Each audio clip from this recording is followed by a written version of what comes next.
Disney villains are among the most iconic characters of all time. Everything from their design to their misdeeds makes them a dynamic part of the Disney brand. However, with so many villains being highlighted in standalone movies, many fans are wondering if these villains were truly evil. This list focuses on instances in which Disney villains were right. Here are 12 Disney villains who were basically not wrong. Number 12. Waternoose saw no way out. Henry J. Waternoose III is the CEO of Monsters Incorporated in the movie Monsters Incorporated. Facing an energy crisis, since their electricity comes from human screams, and looking for any way to obtain more power for the city, Waternoose makes the unthinkable decision to steal human children from their beds and extract their screams. While this is an ill-conceived and despicable plan, many fans understand his desperation. As the largest power company in the Monster City, Waternoose did what he thought necessary to keep up with demand. Thankfully, 2 of his employees found a much better solution to the energy problem. Number 11. The Bowler Hat Guy needed sleep. Meet the Robinsons is an underrated Disney movie about a young inventor named Louis who travels to the future to help fix an experiment gone wrong. While there, Louis and the others encounter the sinister Bowler Hat Guy and his robot, Dr. 15. Although Dr. 15 is the one running the show, the villainous events are started as a result of Bowler Hat Guy's grudge. As fans discover, Bowler Hat Guy is really Louis's childhood roommate, Michael Gub Yagubian. Louis's perpetual late nights and endless inventions made for an impossible sleep environment, leading Good to miss an important catch in a baseball game. This angered him so much that he also lost out on being adopted. Although partnering with Dr. 15 was not the best decision, fans agree that Good had a right to be upset about not getting any sleep. Number 10. Yzma is wrongfully fired. Yzma from The Emperor's New Groove is another wonderful Disney creation. The audience can only assume that Yzma did right by selfish Emperor Kuzco until he fires her. Up until that point, she had served as his loyal advisor, raising the Emperor since he was a child. Compared to other villains, her realm of damage is rather contained, making her not quite as lethal. Yzma is only out for revenge against Kuzco. Plus, she has Kronk as a sidekick. She can't be all bad. Number 9. Gabby Gabby wanted to be loved.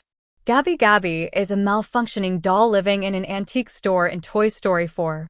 Though she surrounds herself with terrifying ventriloquist dolls, her only crime is wanting to be loved. While she is not damaged herself, her voice box was never made properly, causing children to pass her by when looking for toys with which to play. That is until Woody comes into the store, having already been with children for years, and whose voice box works perfectly fine. Although Gabby Gabby could have gone a less sinister way when asking Woody for his voice box, audiences can see how desperate she is. Gabby Gabby is just as old as Woody, but has yet to be played with by any child. Fans were happy to see that after Woody gave her his voice box, Gabby Gabby was able to find happiness with a lost little girl. Number 8. Maleficent has serious FOMO. In today's world, the fear of missing out can be as painful as actual heartbreak. Therefore, it is no wonder Maleficent casts a curse for being uninvited to Aurora's christening. Within 15th century Germany, however, it was a serious crime to disrespect any powerful beings, fairies included. That law expands into the Sleeping Beauty universe. Maleficent felt as though she was being unfairly ostracized. Though it wasn't fair to make an innocent child pay for her parents' mistake, viewers feel that Maleficent is completely justified in her hurt. Number 6. Sid is misunderstood. Sid Phillips from Toy Story is the best example that truth and justice are just a matter of perspective. Though he seems sadistic, outside Woody and Buzz's drama, Sid is a lonely kid who has to play at Pizza Planet by himself. Not only that, but the whole point of Toy Story is that, under no circumstances, can humans know that toys are sentient. In Sid's mind, he was simply destroying and manipulating inanimate objects. Number 5. Captain Hook wants justice. From the perspective of a kid, any grown-up is automatically dubious at best. While watching Disney's Peter Pan, Captain Hook is what all kids fear, grumpy, old, and set on ruining adventures. After growing up, however, fans realize that Captain Hook is not completely wrong. Before the timeline of the movie, Peter Pan sliced off Captain Hook's hand and fed it to the crocodile. Though the origin of this showdown is unknown, anyone would seek vengeance after such a personal and physical wound. Number 4. Anton Ego critiques food. In Pixar's Ratatouille, Anton Ego is a food critic who happens to be very dedicated to his job. Within the cast of characters, he is supposed to be the antagonist, determined to close Gusto's restaurant.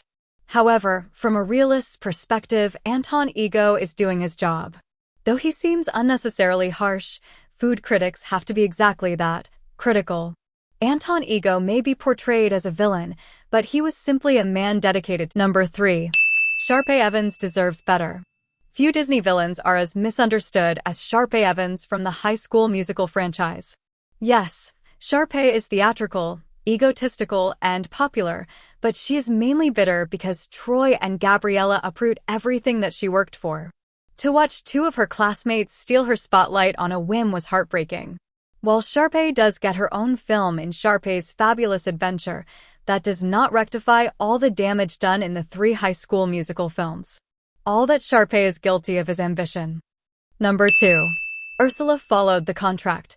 Ursula is one of the most iconic Disney villains in history.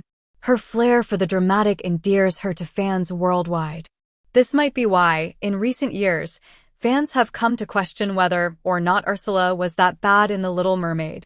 Many claim that she was simply following the contract. Ursula explained exactly what would happen if Ariel failed to kiss Prince Eric in time. Ursula may have stepped in at the last moment to sabotage Ariel's success, but Ariel still had 2 full days with no interference. Additionally, Ursula did warn Ariel about whether she even wanted to be with Prince Eric and tried to talk her out of the deal before it was struck. Number 1. Otto was trying to protect the humans. Otto is the automated steering system for one of the Axiom spaceships in the Pixar movie, WALL-E. Otto is initially painted as a sinister artificial intelligence keeping humans hostage aboard the ship. However, on subsequent watches, many fans wonder whether Otto was evil. Otto's biggest transgression, according to the film, is ruining the humans' chance to return to Earth after plant life is discovered on the barren planet. Though the movie would have audiences believe this is bad, others claim that Otto was simply trying to save the human race. Finding one tiny plant does not make the rest of the planet inhabitable, especially with the sheer number of people aboard the Axiom. Otto was simply being pragmatic about the likelihood that life could be sustained on the desolate planet.